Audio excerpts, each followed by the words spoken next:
All right. Let me know when you're ready to go. Alright, I'm doing the prone thing now. Okay. My task is to supervise your missions. Basic training complete. He says that. But is it true? Use the galactic campaign map to choose a region, and then a planet.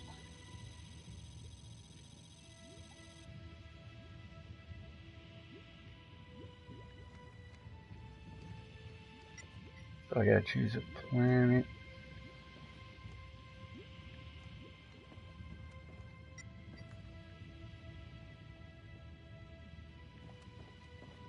What about this? Galactic campaign.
Turret.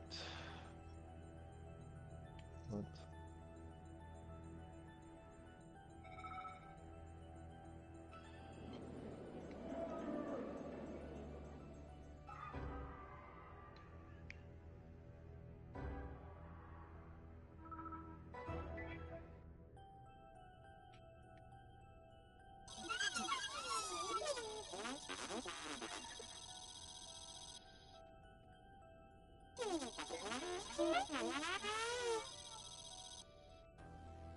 Turrets are not to be fucked with, apparently.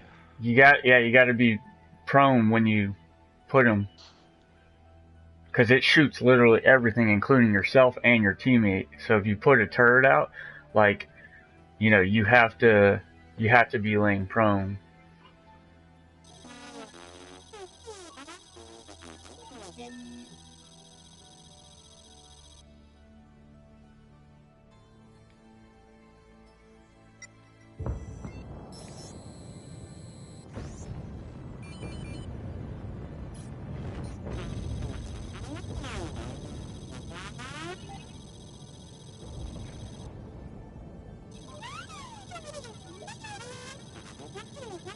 Alright.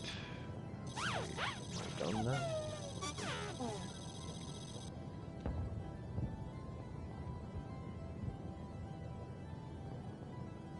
All right, so Simulated hill diversion. planets with a higher difficulty will yield more influence. Once a planet is completed, a new one with the same difficulty will be assigned to you. So, like, it's one of those, the further you go into the galaxy, the harder the planets are going to get, but probably will rear better weapons and that kind of thing.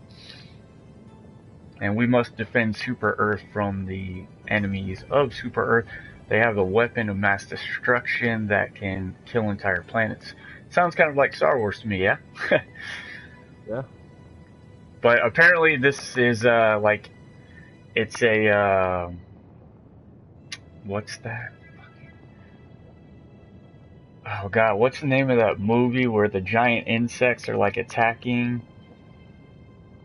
It's like a really tongue-in-cheek comedy type of sci-fi movie. It was a cult classic. You know what movie I'm talking about? Starship Troopers? Yeah, Starship Troopers. This is a very Starship Troopers-esque type of game, so I guess it gets a lot of its inspiration. It draws it from that movie. So,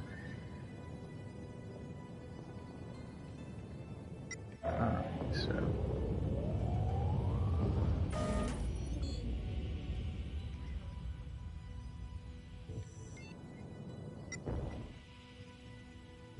all right, go to mission 1, then. Retrieve the black box. Okay. Oh, okay. Now enter helipod. So it shows the second helipod. So where exactly do I? Privacy, friends. Okay, I got it. Privacy is set to friends.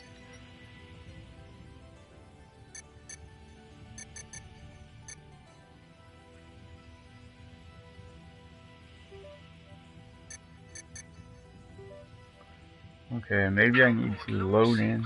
Initiated. Crew to stations. I repeat, Select drop crew zone. to stations.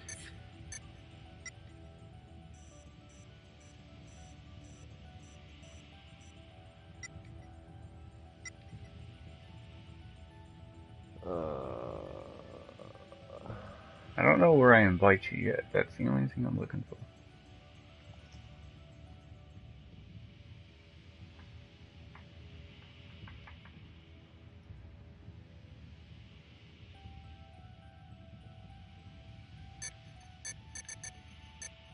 Perks. The Liberator.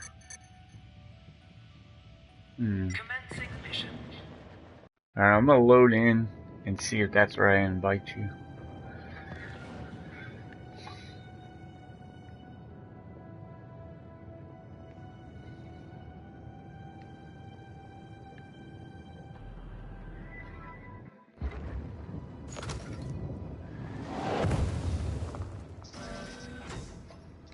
Alright, let's see here. Privacy settings, friends. Did I just run out of ammo? What am I doing? Alright, let's see if I can invite you.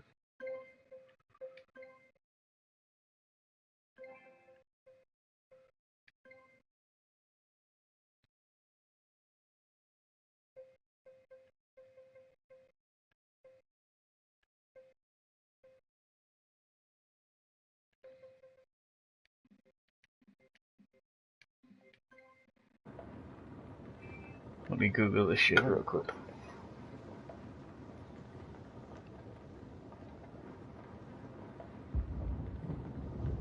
How do I invite friends to play Hell? Here's information from For Dummies. How do I invite friends to play Helldivers?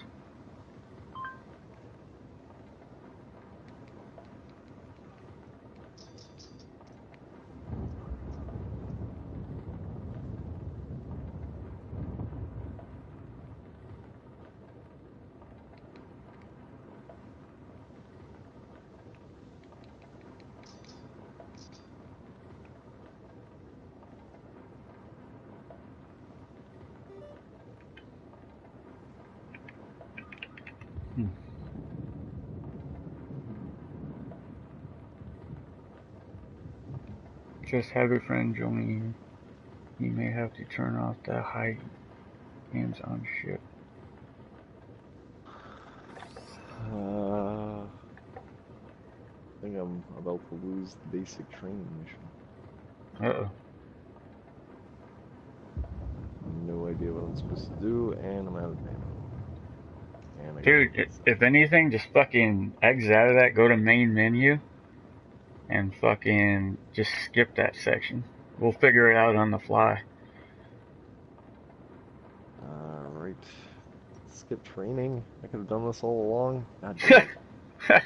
Well, I mean, I think it's important to get a little bit of base training in.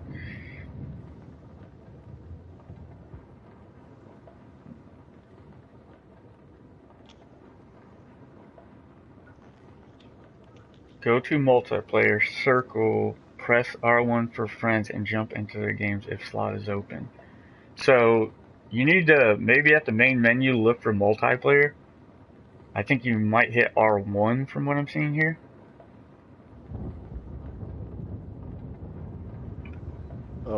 It's in this first little area. Oh, okay. Like on the ship? Yeah, I guess. Okay. Well, you should be able to find me, and I got it set to friends only, so... Oh, dude, this is gonna be so much fun. Public. Oh, friends. Here we go. Alright, we should be joining up. Oh, sweet. Oh, this is gonna be awesome.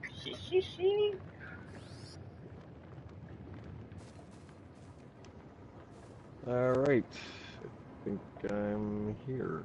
And don't feel like you can't, like, you know, get into the game. Like, we can talk about the game and be like, you know, if we need to talk about where we need to go or anything like that, then, you know, it's all good. Oh, you just dropped in on me and killed me. Sorry. That's awesome. I don't know how you revived me. I think it's like square or something, but... A request to reinforce.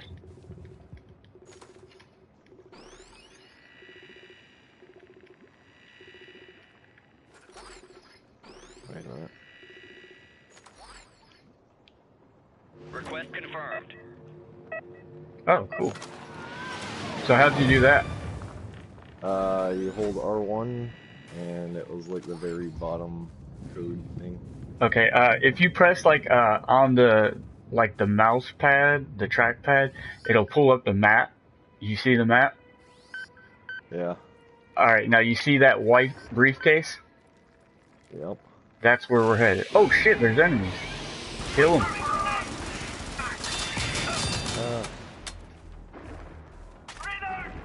Oh shit. Dude, this is badass. Alright, don't advance yet, because I want to get the show started before like we do anything, so... Okay. What's up, everybody? Welcome to Let's Hash It episode number 3 for February 4th, 2016. I'm your host, Jay Lewis, and joining me today is my co-host, Nathan Hodge. What's up, Nathan? What's up? We missed you last week just due to some audio issues, but we got you back on this week.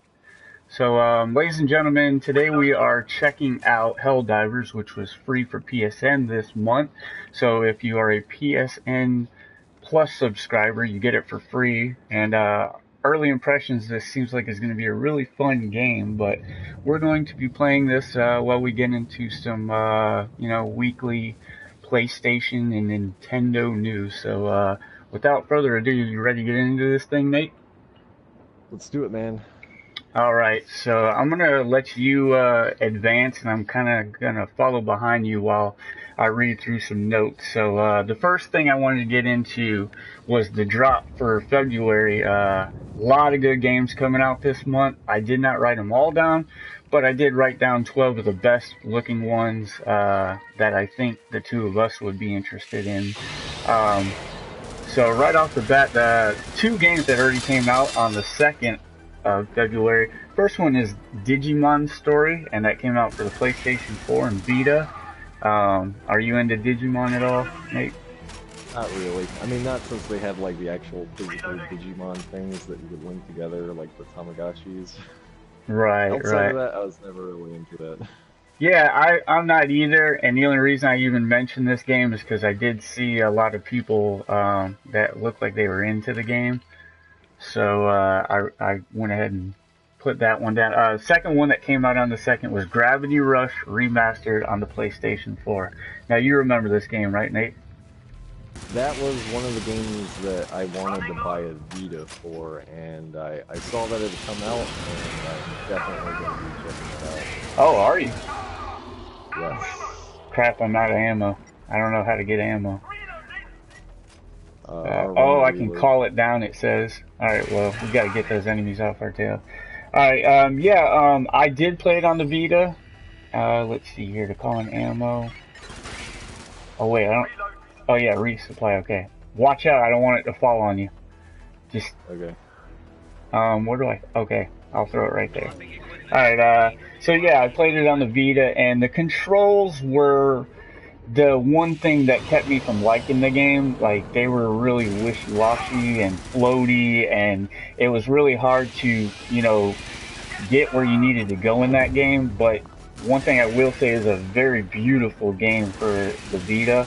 Um, the visuals were pretty spectacular, and it showed off what the Vita could do.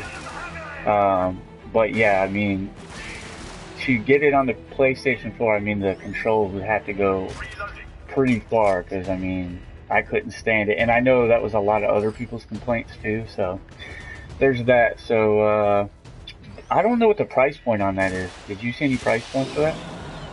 I did not. I did see a short review about the game, and the guy who reviewed it said that the controls were actually a little bit better for the PlayStation 4. Oh, So okay. he said the experience was actually better for him on the PlayStation 4, but he was a big fan of the original on the PSP. Oh, okay, okay. Well, that's the second game. On the 5th dropping is XCOM 2 for the PC. I'm assuming you're not an XCOM guy. Nope. Yeah, that's a PC only game, so we're not gonna go over that too much. I just wrote that down because the internet. Oh dang, what happened? Lava. I see that. I forgot how to run. Oh, stuck on that grenade. All right, I'm coming. All right, so yeah, XCOM 2 on the PC. Supposed to be a pretty good game. Next game is the Dying Light expansion. Oh wow, I just jumped into the lava. It's pretty hard to game and try and do a show at the same time. So just bear with me, folks. This is all new to me. So, but yeah, on the night we got the Dying Light expansion coming out. I'm really hyped for that. I was under the impression that it was going to be a standalone expansion, but from what I'm hearing, I don't think it is. So, I'd like to pull that retraction from like last week when I said that it was a standalone. I guess it's not. So, I don't know if I'm going to be getting back to that or not because I hate rebuying games. So, also coming out on the 9th is Naruto. You a Naruto fan? Nope. No, you're not a Naruto fan. That kind of surprises me actually. That's a little bit after my time. I'm a Dragon Ball Z guy. Okay, okay. See, sometimes I just automatically assume if you're a Dragon Ball Z guy that you're a Naruto guy, but apparently that is not the case. Also coming out on the 9th, and dude, this is the 4th game coming out on the 9th, is Unravel. Remember this game? Yeah, with the red yarn monster.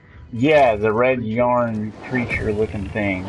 So basically what this is, folks, is it's a 2D, kind of like a Little Big Planet X type of game. Like, it's a 2D, side scroller, and it's just absolutely gorgeous. And I love the art style. It just looks like it's going to be a really good game. And, it's a smaller indie game, and it's only a $20 game, so it's one of those games that if the reviews come in strong, how do you not check it out for $20? You know what I mean? Yeah, what I remember the most about that game is its designer being so excited. We're going the wrong way. He was so excited it made me excited about the game, so I really want to check it out and see what it's all about. Yeah. For $20, I'm definitely gonna check that game out. So that's Unraveled. On the 10th, we have Valkyria Chronicles Remastered for the PS4, and this is that game, Nate, that I was talking about on our last show, or actually, I don't think we talked about it on camera. I think we just talked about it in person, where basically the way the boss fights play out is, you have to destroy the armor before you can actually start doing substantial damage to the bosses. So that's a cool little mechanic, and it's a really, really beautiful game. So that's coming out on the PS4 on the 10th. You interested in that at all? Yes, now that you mentioned its title, because I don't think you remembered the title before, yeah, Oh, okay. I've always been intrigued by the Valkyrie profile games, and I've never actually had a chance to play one, so having this one remastered will be a good chance for, like, beginning players to get into it. I'm trying to help Oh, you're hurting them. Okay, I got it. you. Alright, so yeah, you are interested then? Yes, Valkyrie profile, very interested in that. Okay. Um, on the 19th, we have Fire Emblem Fates coming out on the 3DS, and I know we talked about that before because you played the first Fire Emblem. What'd you dump in, like 150 plus hours on that game? Oh, probably more than that. Yeah, it Oh was a my very good god, game. that is crazy. Do you know where we're supposed to take that? Oh, okay, it's showing us on the map. Alright, follow me, dude. You know how to pull up the map, right? Yeah. Okay. Now, right. You see what it's doing? Yeah. And you know how to run, correct? I can't run with this thing. Oh, okay, I'm okay. only in space. Yeah. So you said you're not gonna get into this one, at least not right away. Yeah. I mean, yeah. I just got Explorers, and I was way more excited about Explorers than I was Fire Emblem, since I just dumped so much time into a Fire Emblem game. Well, it wasn't like too recently, but a couple of years ago seems like pretty recently. But yeah, I'm gonna wait on that one, and I might get back to that one later in the year if I find myself in a dry spell and really needing a good RPG to play. Yeah. So y- so I don't really know. Does the 3DS traditionally like after like time goes by, do they like reduce the prices of their games or not really? No, 3DS games are generally pretty cheap. I mean, they're $40, so it's not like I gotta getting call everything in out of it. some supplies. So so yeah. Anyways, Okay. they just pretty much stick to that $40 price point. Yeah. Okay. Sometimes the games will be a little bit more expensive, and usually sometimes if they do get very popular, you might see them on discount, but, you know, for $40, it's not really a bad price for a new game. All right. So I got some new too. coming out on the Uh, 23rd, and this is a game that I'm extremely hyped about. Far Cry Primal. So, are you as hyped for it as I am? I am. I'm hyped about it. I'm gonna let you be the guinea pig on this one, though. I think I'm gonna let you get the game and give me your impressions on it, because I am very interested in it. I love games that take place in wilderness settings, and just, you know, the exploration of the game really intrigues me. So yeah, I'm very interested in it, and I can't wait to see what you have to say about it, because I know you're gonna get it. Yeah, so ladies and gentlemen, if you didn't catch our first show, we did a most anticipated games of 2016 podcast, and that was my number one most anticipated game of 2016. So if you wonder just how hyped I actually am about that game, I mean, I cannot freaking wait. Me and Nate watched some videos together on, just the gameplay, and it is a beautiful, beautiful freaking game. So that's coming out on the 19th. Now, two games. The second game coming out on the 23rd is Plants vs. Zombies 2. It's also another game that I'm pretty hype about, but I mean, I'm not going to buy two games at once. I mean, the only thing I really got to say about Plants vs. Zombie 2 is I tried out the beta, and the beta was really, really, really solid. I did play Plants vs. Zombie 1 when it came out. I really enjoyed it. I didn't really stick around and play it that much, but it's just because there's just so many good games to play these days. I mean, it was a great game, but that comes out on the 23rd. And the last game coming out in February, and I don't know the official release date yet. Right now, on the internet, it just says to be announced, and that is Rocket League is finally coming out on Xbox One. So the Xbox One guys definitely have a good indie like coming their way. So sometime in February, guys. So just keep your eyes out for that one. If you haven't played it, Nate, tell them they need to play this game. Oh my gosh, it's so fun. You Yeah, should it's totally play it. It's a really good game. So yeah, that is February's lineup. What do you think about that, Nate? Like, pretty solid February list, huh? Yeah, did you mention Street Fighter 5? I mean, I don't know. It's coming out in a You couple know of weeks. what? I didn't even see that on the list. That's coming out on the. It's coming out mid-February, so Oh, there's another one there for oh my February. God, that's huge. That I I don't know how don't I have. missed that, honestly. Do we need to call Yeah, something? that It was says one call. I really wanted to get Street Fighter 5 the day it came out, but that's another one I'm just gonna have to wait on because I'm sitting on so many great games right now. I need to finish them, and the year has just started. Okay, don't get hit by that. But yeah, you're right. The year's just started. We got 13 major games releasing in February alone. So I mean, if you thought that 2015 was the best year of gaming, I mean, it looks like it could possibly get one up. So I mean, that's some very awesome games to look forward to. And yeah, so that's your drop for February. Now, the next thing I want to talk about is Pax South happened over the weekend, and we got a lot of cool information on some new games coming out, and we just got a lot of good gaming information. What I did is I just picked three of the biggest stories coming out of Pax South, or the three biggest games, I should say. Uh, did you call that, Eric? Did you call it? I killed myself with a grenade. Run, run, run. But yeah, Pax South. So three big games too far from the landing zone. Oh, I need to get back. Oh crap, I died too. So the Wow. first game I want to talk about is this cool little game that I saw that's coming out for Steam. It'll be in early access on March 8th. It's called The Coaling. Have you heard about this game, Nate? What was it called? The It's colon? The Coaling. So Oh, the Culling. colon. Yeah, Okay, The okay. Coaling. Have you heard about it? That sounds vaguely familiar, but refresh my memory on that. So what it is it's a 16 player versus player survival game where you have 20 minutes to explore the area, and basically in those 20 minutes you're trying to scavenge as much as you can.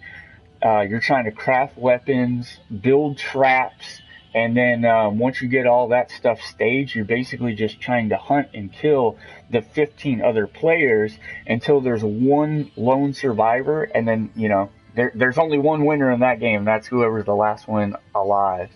And I chose to talk about this game because what a cool concept, you know? That is a very interesting premise, yeah. Um, does that sound something like you get into if it was coming out to the PS4?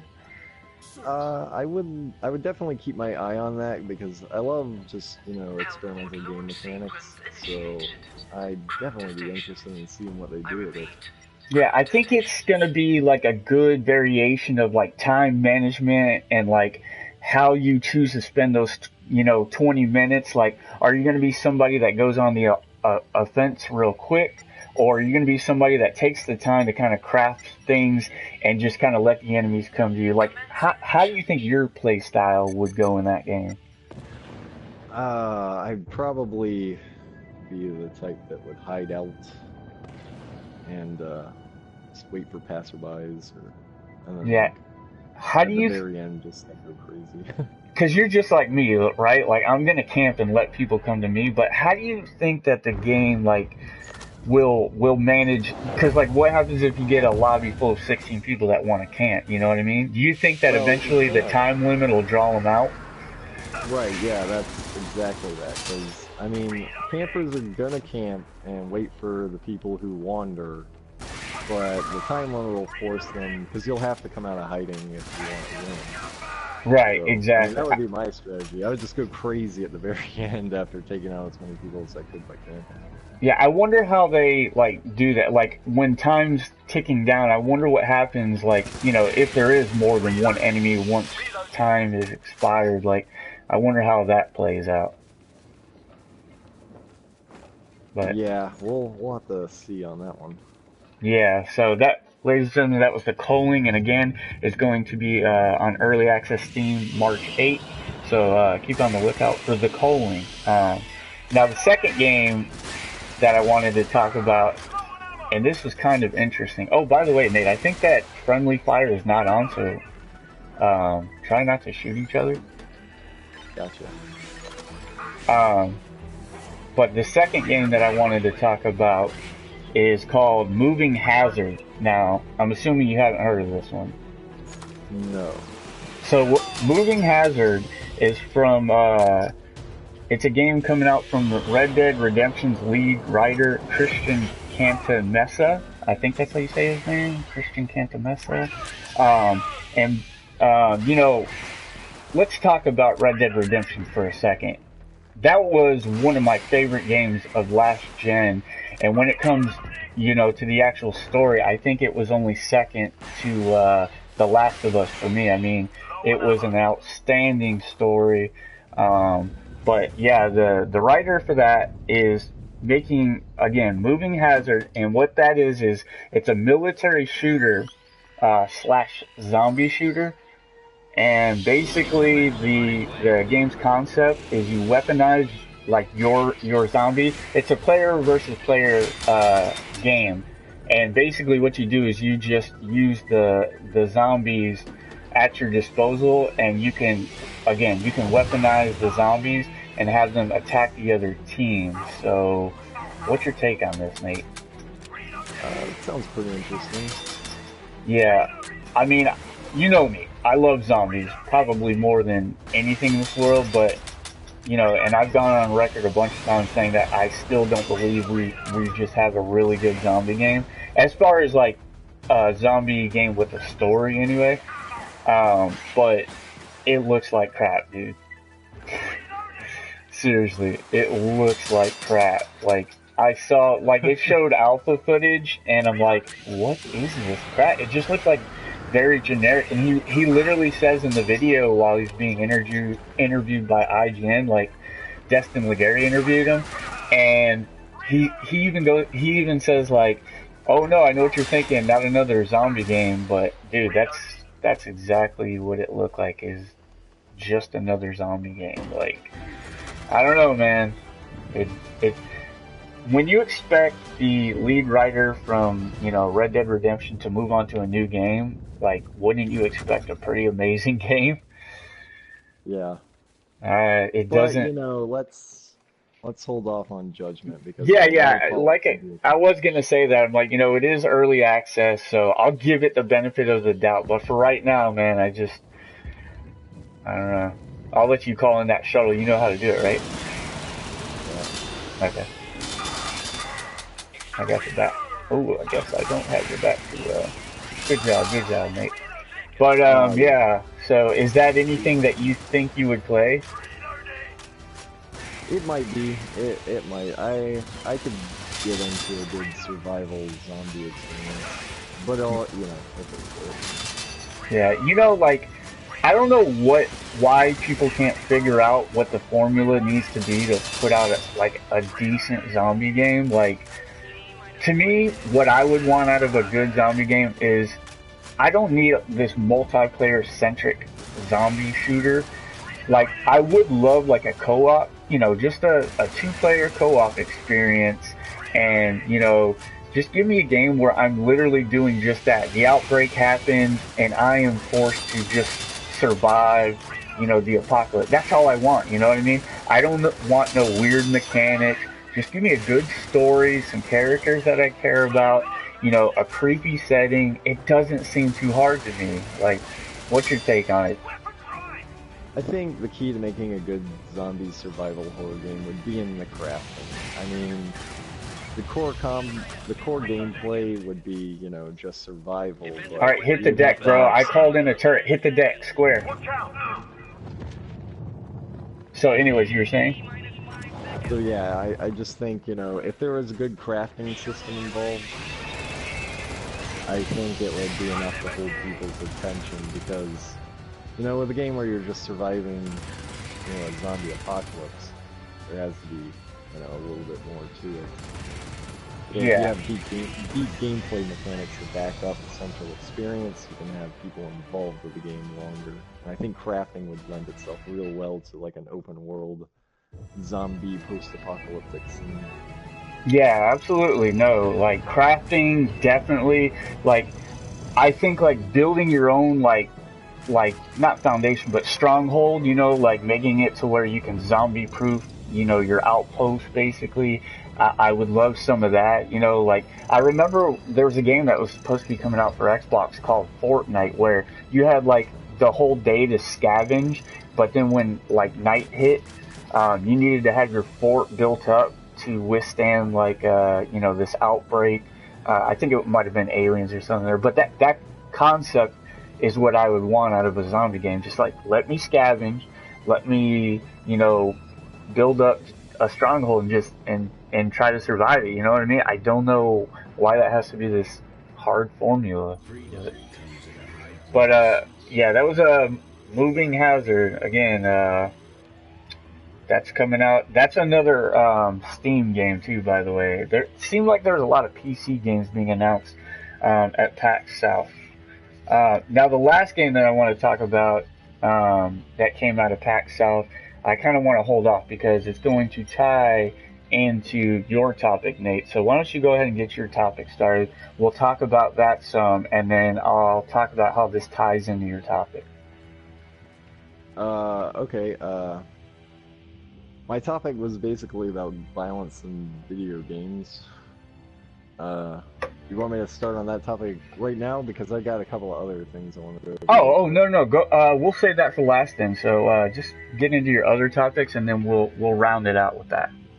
Okay, I did want to go over real briefly Final Fantasy 15. You shared that video with me, and you know, my impressions about the gameplay is that it just looks awesome. It looks like, because I'm a huge fan of Final Fantasy, the Final Fantasy 13 game, I did kind of enjoy. I can't hate on it too much, but the combat system wasn't very involved. You seem to just program your characters to do these awesome things, and you just kind of lightly managed what they do.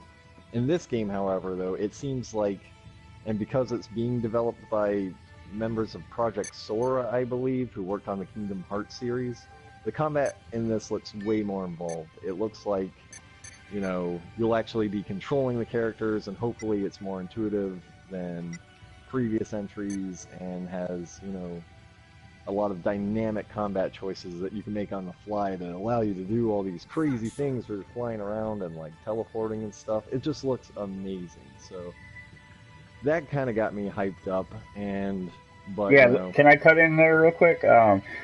Being somebody that never really got into the Final Fantasy games, I think I might have played two like way back in the day. Like this seems to be the type of Final Fantasy game that I would get into. Like the combat, like on the fly, not turn-based combat. Like that sells me on the game. You know what I mean? Like the movement speed, like him shooting around the air and going from enemy to enemy. Like that's got my name all over it. Like I'm definitely gonna get into this game. So yeah. yeah, like I'm holding off on Far Cry. Maybe you should hold off on Final Fantasy because Right. These are big games they, yeah. yeah, and this might be, you know, this is kind of dangerous because Final Fantasy 13 was critically panned, and you know, it just didn't do a lot of things right, and so people are kind of wary of Square Enix right now as far as the Final Fantasy series is concerned. Even I am, but I'm gonna go ahead and get this game and try it out and see what they've done with the franchise. Okay. Now before you get into your next topic, if you go to the armory, Nate, you can upgrade your weapon. I chose to upgrade my Liberator. So you just hit R1 and it'll pull up your weapons, and then you can just choose between your pistol, your Liberator, so on and so forth. Oh, yeah. Oh, and it looks like you have more than just the two weapons. It looks like you can snipe if you want. I put my skill point into armor piercing ammunition. Cool. Alright, So I'm all yeah. set on that front. So you're good now? Yeah. Alright, let's get mission number 2 Build going. launch sequence initiated. Alright, so what's your second topic? brother? I repeat. My second brief topic is, of course, Final Fantasy Explorers. I want to give my first impressions on this game real quick, and it's very good. It's not exactly as good as Monster Hunter Ultimate 4 for the 3DS. It's definitely fun. You're not going to find the same amount of challenge in it that you would have from a regular Monster Hunter game, which this game is based on. It very much emulates the gameplay mechanics of the Monster Hunter series. So you're not going to really find much of a challenge in the smaller enemies, but the big bosses will provide your challenge for you. And I've unlocked most of, the abilities in the game, or the, first abilities. I can do summons and stuff like that, and it's got a very strange kind of randomized, like super ability system, I guess you could say. The lava is very dangerous. Yeah, I was just going to say you did it again. It just kind of spewed out of that. Oh, I'm dying out. Or I'm Oh, bleeding you're out, I dead. should say. Alright, I'm up. You're gonna have to call in to revive me. Oh yeah, so But, to do that, which one's the revive? Oh, is that the bottom one? I think so. I think it's the very bottom one, yeah. Okay. But yeah, so far I've been having a lot of fun with Explorers. There is one thing in particular that I have to mention, and it seems like a huge deal. Not This again. is a 3DS game, and there's no 3D in it. Oh, none And at all, huh? I'm one of those crazy people that actually likes the 3D in the game. Go, and go, go, it run! has no 3D elements at all. Yeah, That is that's bugs really weird. I wonder why they chose not to put it in there. I wonder if maybe it wouldn't have lent itself well to that game's playstyle, or I'm wondering if maybe it was perhaps there's such a breadth of content in the game, maybe they couldn't squeeze in the memory for 3D programming, perhaps. But despite that, it does have one of my favorite things about the game is that you can like name your abilities. And my roommate who is playing it with me, he's a great comedian, and of course he had to name his cure ability Obama Cure. So whenever we get like like hurt in battle, it's like, oh, quick, I need Obama Cure. oh And, Jesus. it makes for some really fun times just joking around about our abilities. Now, But if you're into the I was gonna say, comparing this to Monster Hunter, which is a game we both dug, like, where does it sit on that scale? Like, are you more of a fan of Monster Hunter, or are you more of a fan of Final Fantasy Explorers? it's hard to say right now. I'll reserve judgment on that. I will say if you're a hardcore Monster Hunter fan, you probably won't be too impressed with this game. It differentiates itself just enough to be a new experience, but if you really want a more challenging and it looks like more in-depth experience, Monster Hunter Ultimate 4 would be the way to go. And yeah, I mean, it's a good game. I would definitely recommend it. I mean, it throws magic in there, so I love that. True that, man. There's so many good games that I missed on 3DS. I feel like that handheld libraries is just ridiculous. Yeah, it is. I probably have more games for my 3DS than I do for my handheld. Oh wow. Well, I mean, it has been. Oh, watch the lava.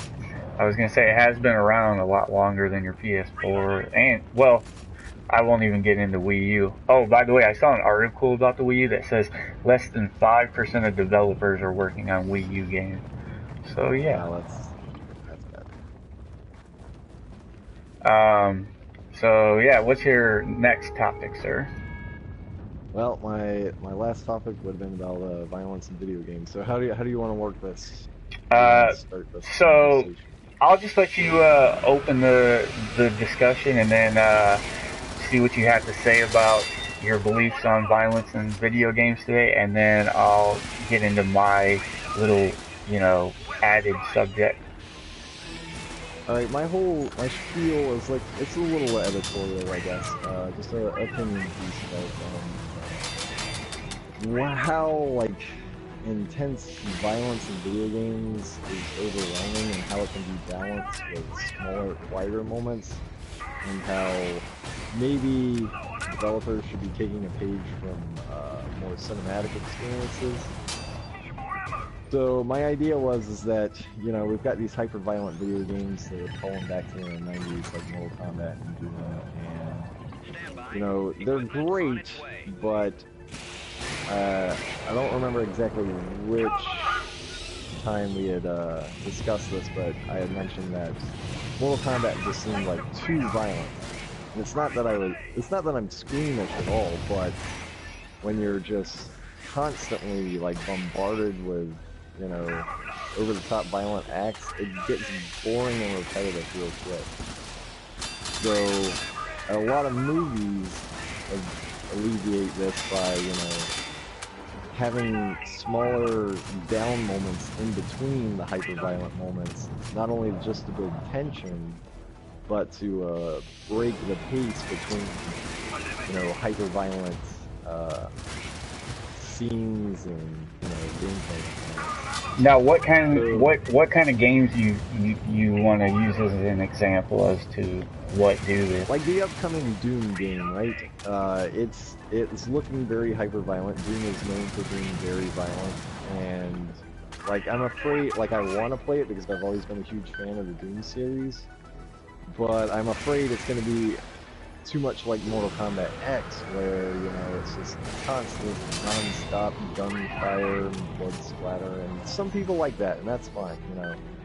I'm not knocking that kind of experience for, you know, on its own personal taste, but to make a, you know, a good game this way, acceptable to the general audience, I think it would benefit the game to have, you know, darker, more brooding sections. And I just crashed that. Me too, dang it. I'm okay. I'm gonna make it. Oh, the bugs are coming. Alright, I'm gonna try to get to the extraction point. I think I gotta let you go. Oh, God, don't leave me! I'm dead. You might as well go. Yeah, I was gonna say, as long as one of us extracts, maybe I can call in the turret right here. Let's see if I can clutch it. Oh shoot, that's a grenade. So yeah, you can continue. So yeah, I just, that's what I'm hoping to see, is that a good balance between, you know, violence and suspense to really make these horror games and the horror genre better, and not to rely too heavily on the violence. So it just clicked in my mind where you're going with this, actually. You're gonna bring up the new Jason game, right? Absolutely, man. Okay, like it just clicked. I'm like, he's gonna bring up the new Jason game that's coming out because they just released the kill animations, correct? That is absolutely 110% accurate as to where I was going. So, right. So let me pull it up real quick. Bear with me, ladies and gentlemen. All right, so I'm going to name off some of the kill animations, and I want to see what your take is when it comes to violence in video games and when it lends itself to, you know, what the game's trying to you know, reach out to the gamer, and, you know, when it's just, like, unnecessary. So the new Jason game coming out, it was a Kickstarter project, and basically what it is it puts one enemy, like, monster, you know, that plays as Jason against, you know, 7 other players. And we found out today or not today, but this weekend, some of the kill animations that Jason's going to be able to pull off. So, first one, Jason rips off your leg and walks away with it. So, thoughts on that? It's kind of silly, not that bad. Oh, here's the extraction. Okay, so the second one is Jason slits your throat and drowns you in a toilet. That's pretty gruesome. All right. Jason folds you in half in a beach chair.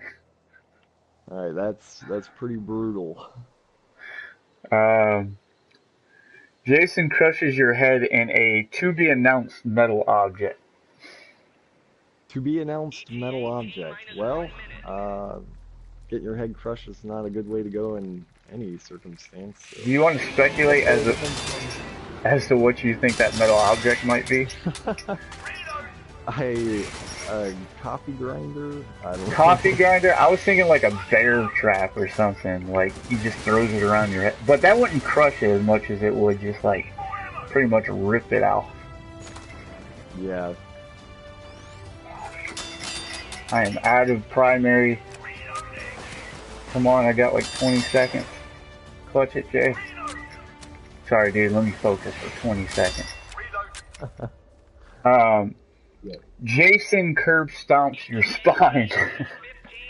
Okay, that's pretty bad. Yeah, you know what I instantly thought of when I read that? American History X. Yes. Oh my god, I'm so glad you got that, dude. So yeah, like, yeah, that is pretty bad. But ooh, I am completely out of ammo. Go, baby, go. Get out of there, man. Yes! Oh my god, I clutched it. Oh, that is awesome.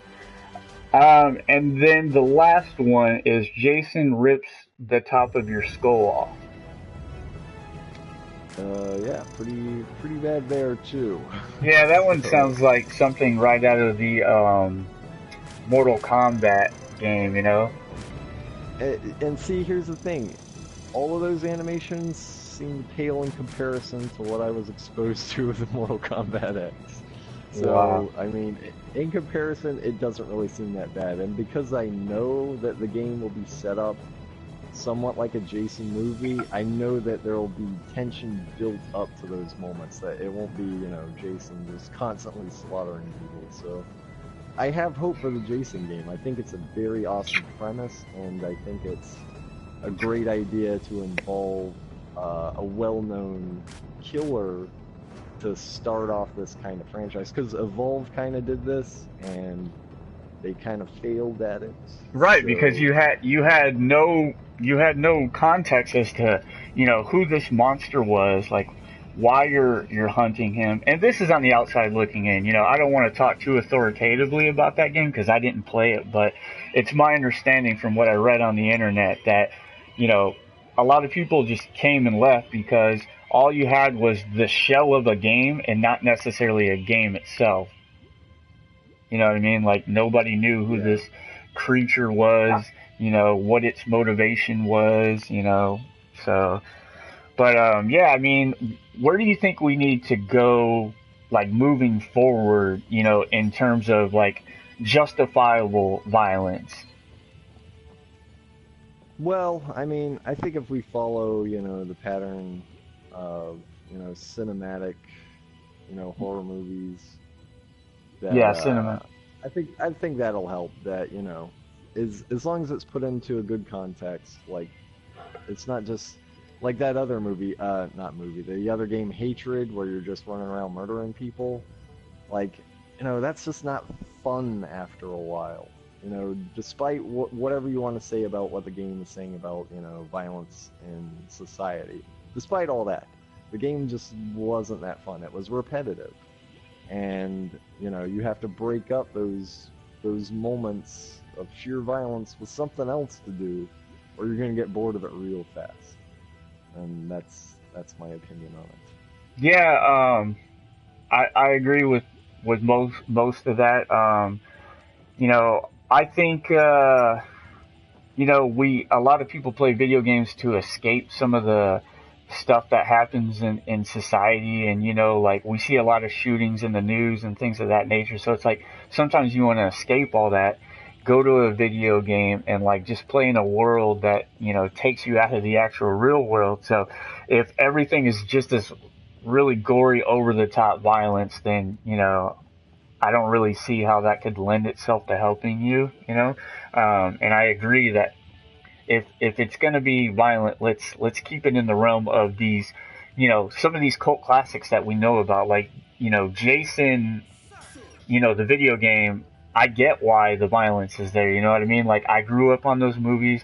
I understand what they're about. But then, like, a game like Mortal Kombat, does it really need to be that graphic? Do I need to see an X-ray version of your bones cracking and all these, you know, obscure places? And you know, it's just you know, it literally scared me away from buying Mortal Kombat. I mean, not that I'm huge into fighters anyway, but if I were ever on the fence about it and then I saw some of those animations, I'd probably just skip because, you know, my stomach would, you know, turn over on itself watching some of those animations again and again and again. So yeah, I mean, I think we hashed that topic out pretty good. What do you think?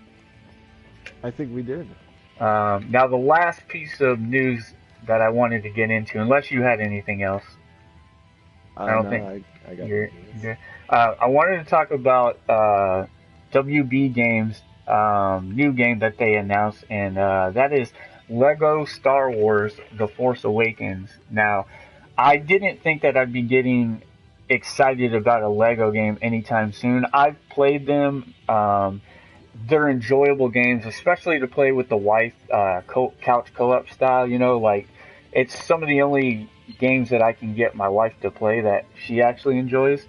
Uh, the last one we played was the Jurassic World game, which was pretty cool. Um, but yeah, The Force Awakens. What's your hype level on that? It's pretty high. Like I have played the Lego Star Wars games with my brother. They are a great co-op experience, and I kind of do look forward to seeing this one. I don't know if it's going to be like a day one purchase for me, but yeah, I would definitely like to play it. Yeah, IGN's got a video out that shows side by side comparisons of the movie versus the video game. Now, you watched the video, right? Yeah, I did. Now, what's your thoughts on just how accurate they got some of these scenes? It's perfect. Like it's, not only does it somehow they made the Lego parts look like the movie parts, and it If adds that not better, perfect dude, amount when it shows the of Lego. stormtroopers, how cool did they look in Lego form? For a second there, I couldn't tell the difference between the two images. I didn't know which one was real and which one was the Legos for a second during that. I mean, it was dark, but you know, I was pretty impressed. It did look really good. Like they did manage to capture the feel of the movie perfectly. Yeah, absolutely. Now, this game comes out June 28th. Are you going to be a day one player? Are you going to be a player, period? Are you going to pick this up? June? Well, June 28th. If No Man's Sky sticks to their June release window, that'll be the end of gaming as I know it. So, Yes. I couldn't agree more with you there, sir. So that's the good on Lego Star Wars. Now let's talk about something that for some may be good and for others may not be good. I think me and you kind of both agree on this, Nate, that this is kind of sketchy and we don't really like it. But I want to talk about the PS4 exclusive content that's going to be coming with Lego Star Wars. And that is PS4 users are going to get droid character packs and Phantom Limb level packs. So, what's your thoughts on that?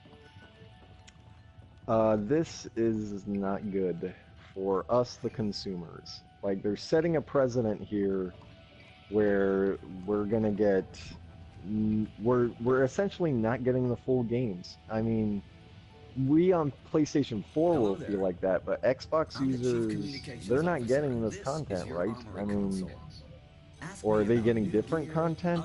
How is this working exactly? I don't think they are going to be getting content.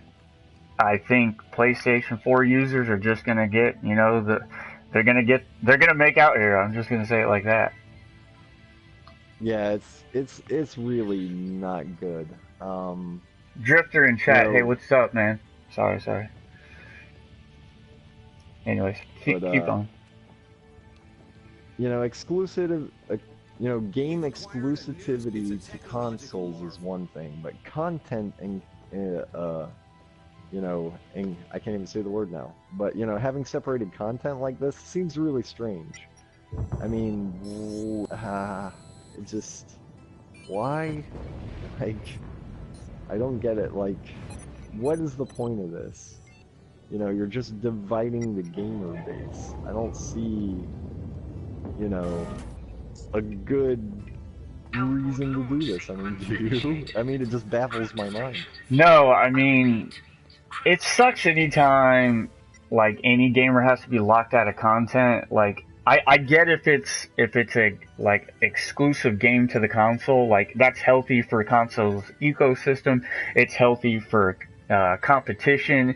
You know, it derives better games. But when it's content in a game that's multi-platform, I think it's shit, and I think it really just. I think we just need to stop it. You know, we need to cut it out. Like I was big into the what is it? The can't even think of the Destiny game year one, and to have to sit there and see the Xbox One playing that, they didn't get, exclusive PS4 content. Like I had to deal with, people complaining about that for a year, and I get their complaints. Like it sucks, you know what I mean? Like this way, Nate. But I just and for it to be coming out of a Lego game of all things, man. Yeah. And then Star Wars of all things, like how many Star Wars fans there are out there, and Yeah. Way, you're way telling too many. them that if they pick the wrong console, then that just means that they don't get to use, let's just say, C3PO. Now, that's just speculation. They haven't revealed what's included in these packs yet. So, again, just speculation. Um, but yeah, man, I just think that that's a bunch of crap, and I wish it wasn't a thing. And let me just be the first to say, from a Sony fanboy that I am, like I apologize to the Xbox One community about this, and I'm sorry, guys. Like, hopefully this Yeah. isn't a thing one day. Yeah, we definitely don't agree with this. I mean, this is not a good business model for gaming and gamers. You know, we're all a community here, no matter what console you're on, and we all just want to play great games, right? Why divide us like this? Yep. Why do you got to do it? I dream of a world where one day we're all playing on the same, platform, and you know, nobody's locked out of any kind of content, and we're all playing on the same servers, and I dream, Nate. I dream. But do you have anything else for us this week, or are you good to go? Want to I wrap think I'm this good to thing up? go. Yes, I also am good to go. Ladies and gentlemen, thanks for joining us on episode 3 of Let's Hash It. As always, if you have any suggestions or comments, leave them down below, and we'll try to hash them out the next episode. And thanks for joining. Again, we're a work in progress. We're trying to get better every week, so we can't do that without suggestions. So please, please, please suggest things for us to do. And as always, thanks for joining us, ladies and gentlemen. We'll see you next Thursday at 9 a.m. See you later, Nate. Yeah.